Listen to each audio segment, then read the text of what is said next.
बिस्मिल्लाहिर्रहमानिर्रहीम। Unit 2 theory of quadratic equations, इसी को हम आज भी कंटिन्यू करेंगे। और लास्ट लेक्चर में हम एक्सरसाइज 2.6 के फर्स्ट 2 क्वेश्चंस कंप्लीट कर चुके थे। आज उसी के नेक्स्ट क्वेश्चन की तरफ आते हैं। Exercise 2.6 question number 3। आपको कहा गया कि आप L की वैल्यू फाइंड करें और M की वैल्यू फाइंड करें। क्वेश्चन देखें, फर्स्ट पार्ट करा रहा हूँ। x+3 and x-2 are the factors of x cube plus 4x square plus 2lx plus m। अब आप ये देखें, ये बात आपके लिए नई है। फैक्टर्स, फैक्टर का मतलब ये हुआ कि अगर आप x+3 से इस पॉलिनॉमियल को डिवाइड करेंगे तो ये पूरा पूरा डिवाइड हो जाएगा। रिमाइंडर जो है वो आपके पास 0 बनेगा। तो आप सिंथेटिक डिवीजन को ही अप्लाई करेंगे और एंड पे जो रिमाइंडर आएगा आपने उस रिमाइंडर को 0 के इक्वल पुट कर देना है, क्योंकि हमें बताया हुआ है कि क्या है, ये फैक्टर है। इस तरह x-2 से जब डिवाइड करेंगे सिंथेटिक डिवीजन से, उसका भी जो रिमाइंडर आएगा उसको हमने 0 ले लेना है। और रीज़न क्या देनी है, because x+3 is a factor, x-2 is a factor. अब देखें सिंथेटिक डिवीजन की तरफ आते हैं। याद करें, लास्ट लेक्चर में बड़ी डिटेल में मैंने आपको ये सिंथेटिक डिवीजन सिखा दी थी जी। पहले कोफिशिएंट्स लिखेंगे 1, फिर ये 4, फिर नेक्स्ट ये 2l और ये नेक्स्ट m। यहाँ से x कितना निकल रहा है, x+3 से -3। पहला नंबर इसी तरह से आपने लिख लिया, -3 और 1 को मल्टीप्लाई किया, कितना है -3। -3 आपने यहाँ लिखा, ऐड कर लें। 4 - 3 कितना आ गया, 1।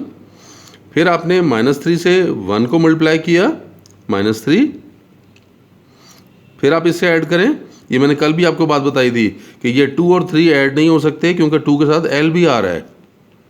तो इसको आप ऐसे ही लिखोगे, 2l - 3। अब दोबारा -3 से मल्टीप्लाई करें, -3 को 2 से मल्टीप्लाई करेंगे तो -6l, और उसके बाद -3 को -3 से मल्टीप्लाई करेंगे तो +9। ये आ गया।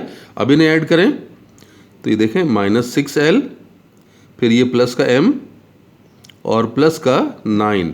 और मैंने कहा था एंड वाली वैल्यू क्या चीज़ होती है, ये रिमाइंडर होती है। अब यहाँ पे हमें क्वोशंट लिखने की ज़रूरत नहीं है, सिर्फ रिमाइंडर ले लेते हैं कि एज रीज़न क्या देंगे, x+3 is a factor, so remainder equal to 0।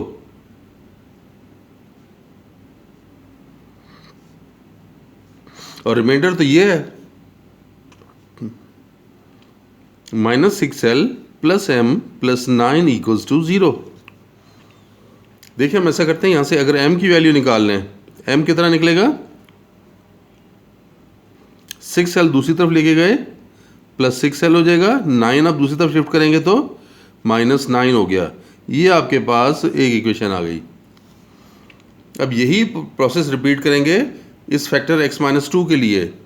दोबारा से कोफिशिएंट्स को लिख लेते हैं, 1, 4, 2l, m।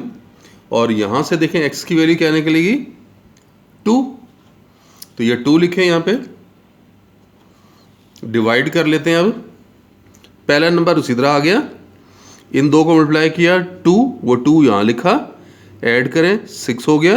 अब 2 को 6 से मल्टीप्लाई करें, 12 हो गया। अब ये ऐड करना है, ये l के साथ है, ऐड नहीं होगा, ये 2l + 12 वैसे ही लिखेंगे।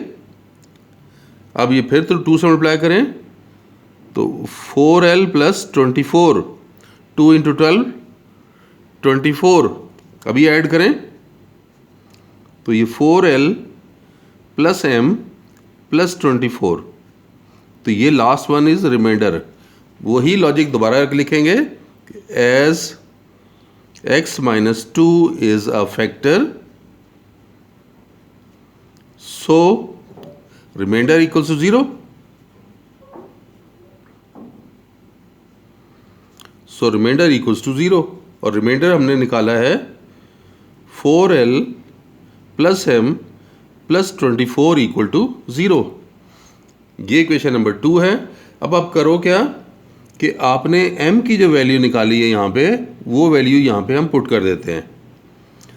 पुटिंग द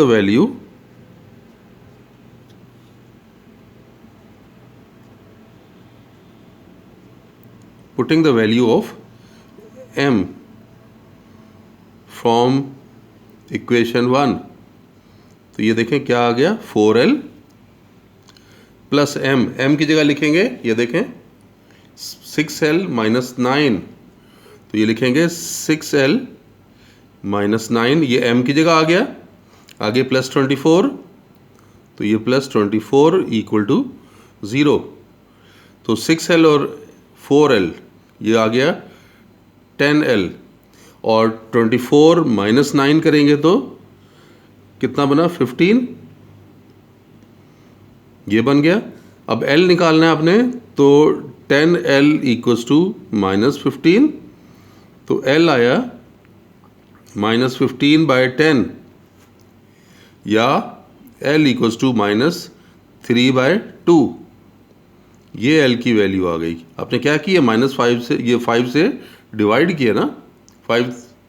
अब आप L की वैल्यू पुट कर दें 1 में, so equation 1 imply M is equal to 6L, L की जगह माइनस 3 बाई 2, और माइनस 9 था, ये देख लें 6L माइनस 9, तो ये 6L की जगह वैल्यू माइनस 9, ये कैंसिल करें, 2 3 6, तो M कितना आ गया, M equals to minus 9 minus 9, 3 3 9, तो ये बना M इक्वल्स टू माइनस 18। तो इस तरह से हमने M की वैल्यू भी फाइंड कर ली। तो ये प्रोसेस होगा L की और M की वैल्यू फाइंड करने के लिए, इफ़ 2 फैक्टर्स आर गिवन। अब आप देखें, हम नेक्स्ट क्वेश्चन की तरफ आते हैं। इस क्वेश्चन में कहा गया है कि solve the equation using synthetic division. इसका भी देखें, मैं आपको एक पार्ट करवाऊंगा, सारे पार्ट एक जैसे ही हैं। तो क्वेश्चन नंबर 4, चलिए थर्ड पार्ट देख लें। -1 is a root of equation 4x cube minus x square minus 11x minus 6 equals to 0। देखें, अब ये पॉलिनॉमियल नहीं दी हुई, बल्कि इक्वेशन दी हुई है। देखें, इक्वल का साइन है ना, इक्वल का साइन है ना, ये इक्वेशन है। -1 इसका रूट दिया हुआ है, इसका मतलब ये हुआ कि x प्लस 1 इसका फैक्टर है। ये x की वैल्यू है ना, रूट होता है वेरिएबल की वैल्यू, तो ये वेरिएबल की वैल्यू यहाँ पे -1 दी हुई है। यानी आपको अगर फैक्टर वाली फॉर्म में देखें तो ये कितना है, ये एक्चुअली x प्लस 1 है। तो सिंथेटिक डिवीजन से उसी तरह डिवाइड करें, और आपको बता दिया गया है कि -1 रूट है, और आप देख सकेंगे रिमाइंडर 0 होगा। सॉल्व करना है, सॉल्व का मतलब आपको एक आंसर दिया हुआ है। ये क्यूबिक इक्वेशन है ना, क्यूबिक इक्वेशन के आपको पता है कि कितने आंसर्स आएंगे, 3 आंसर्स आएंगे। 3 में से 1 दे दिया गया है, और बाकी 2 आपने फाइंड करने हैं। अब आप देखें, सिंथेटिक डिवीजन के लिए ये 4, ये -1, फिर ये -11, -6, ये कोएफिशिएंट्स लिखे। ये x की वैल्यू -1 आपने ये लिख ली, पहला नंबर। एज इट इज़, -1 को 4 से मल्टीप्लाई किया, -4 ऐड किया, -5, फिर ये -1 और -5 मल्टीप्लाई करें तो ये +5, ऐड करें -6, -1 और -6 को मल्टीप्लाई करें +6, ये 6 आ गया, और एंड पे देखें ये रिमाइंडर 0 आ गया ना। ये आना भी चाहिए था, क्योंकि -1 इसका रूट है, यानी ये तकसीम कर रहा है, x+1 इसे डिवाइड कर रहा है पूरा, इसे रिमाइंडर 0 होना चाहिए। अब आपके पास क्या फैक्टर बने, देखें आपके पास जो वैल्यू थी, एक तो हमारे पास ये गिवन फैक्टर था, x-1 था तो ये x+1 हो गया, और ये कोशेंट है, कोशेंट के लिए बताया था, ये जब ये क्यूबिक इक्वेशन है तो ये कोशेंट क्या होगा, स्क्वायर का, 4x² - 5x - 6 = 0। यानी आपने इस इक्वेशन को इस तरह से लिख लिया है। अब इसको दोबारा लेंगे।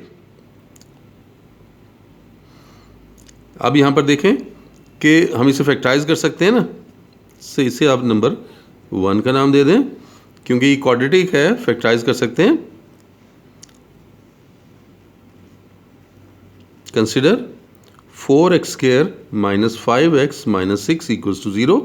फैक्टर्स कितने बनेंगे, ये कितना है, 20 है, तो -24, ये -24 है, इन दोनों का प्रोडक्ट, तो आप डिवाइड कर लें, देखें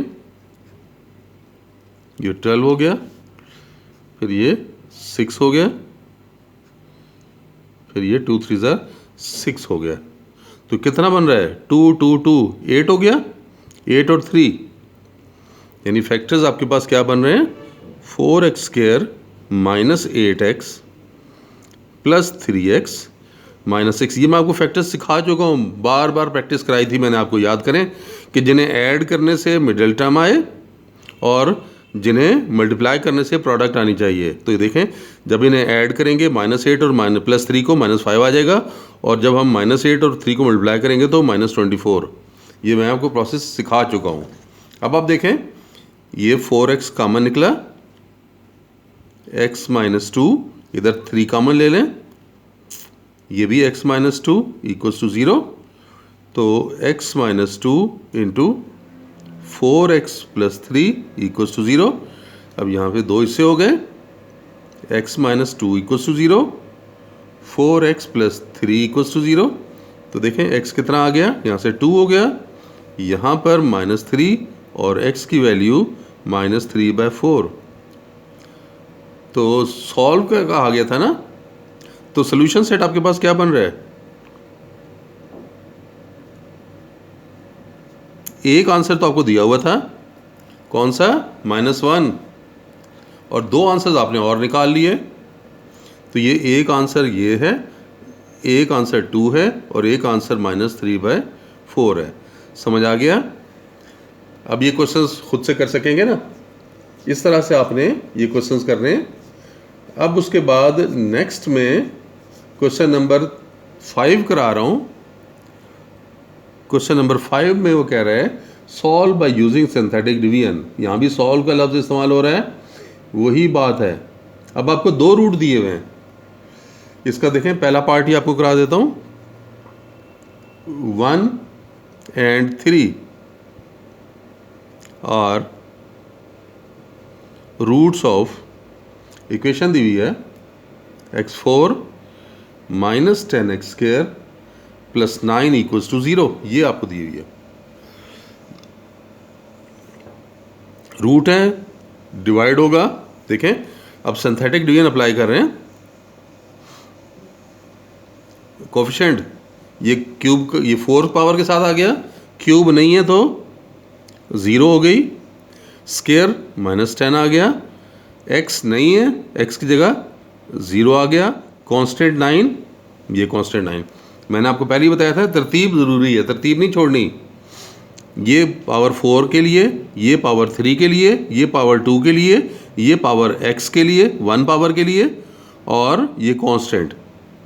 अब आपने 1 लिखा, पहला नंबर एज इट इज़ आ गया, ये मल्टीप्लाई करके यहाँ लिखा, ये ऐड किया, 0 + 1 फिर 1 और 1 मल्टीप्लाई हुआ तो 1 आ गया, ऐड करेंगे तो -9, इसे मल्टीप्लाई करें ये -9 आ गया, ऐड करें ये -9 को इससे मल्टीप्लाई करें ये -9, ऐड करें 0, देखें एंड पे 0 आ गया। अब क्या होगा, ये पावर कितनी है, 4 है ना, तो ये 3 का कोएफिशिएंट है।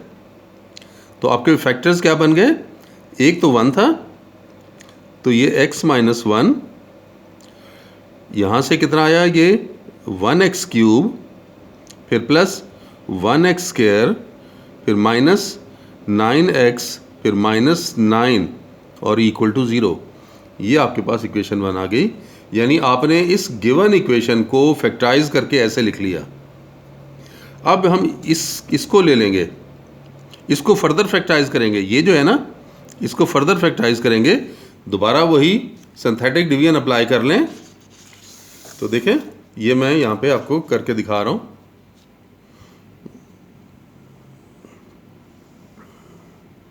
अब ये 1 फिर -9 और -9 ये हमने लिए, देखें इस पॉलिनोमियल को लिया है, और 3 रूट है तो ये 3 लिख लिया। डिवाइड करना तो आता है, ये पहला लिखेंगे 1, ये मल्टीप्लाई किया यहाँ आ गया, ऐड करेंगे 4 3 12, 12 यहाँ लिखा, ये ऐड किया 3 3 9, ये 9 आपने यहाँ लिखा, और ये रिमाइंडर 0 हो गया। अब इक्वेशन 1 को दोबारा लिखेंगे। सो इक्वेशन 1 इम्प्लाई ये वाली, ये x - 1 एक फैक्टर था, ये 3 के साथ डिवाइड हुआ ना, तो x - 3 ये दूसरा फैक्टर आ गया।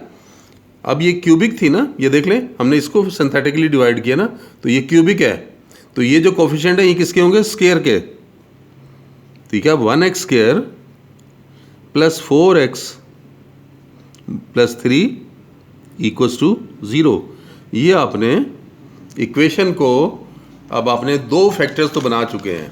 अब 2 फैक्टर बनाने के बाद अब क्या रह गया, एक फैक्टर, ये क्वाड्रेटिक को अब सॉल्व करेंगे। Consider x² plus 4x plus 3 equal to 0। Factors आसान है, डायरेक्ट कर रहा हूँ मैं। x² plus 3x plus x plus 1, x common ले लिया तो x प्लस 3 आ गया, यहाँ पे 1 कॉमन लिया दोनों में से, ये x प्लस, यहाँ पर x कॉमन निकल रहा है, ये तो 1 की जगह ये 3 है, सॉरी, तो ये आ गया दोनों में से x प्लस 3 कॉमन, तो आपके पास बाकी बचा x प्लस 1, 0 हो जाएगा, इसे 0 पुट करें, x plus 3 equals to 0, x plus 1 equals to 0, तो यहाँ से x - 3 आ गया और ये -1। अब सोल्यूशन सेट लिख सकते हैं। सोल्यूशन सेट में 2 तो आपको गिवन थे, और 2 क्या क्या थे, एक तो आंसर 1 था, एक आंसर 3 था, और एक आंसर अभी निकाला आपने -3, और एक आंसर -1। तो इस तरह से हमने इक्वेशन को सॉल्व कर लिया। तो इस तरह से आपने ये दूसरा पार्ट भी खुद ही करना है आपने, कि आपको 2 रूट दिए होंगे, पावर 4 के साथ पॉलिनोमियल होगी, और आपने उसके रूट्स बताने हैं। तो ये एक्सरसाइज हमारी कंप्लीट हुई। आज के लिए इतना ही, इंशाल्लाह नेक्स्ट लेक्चर में फिर मिलते हैं। अल्लाह हाफिज़।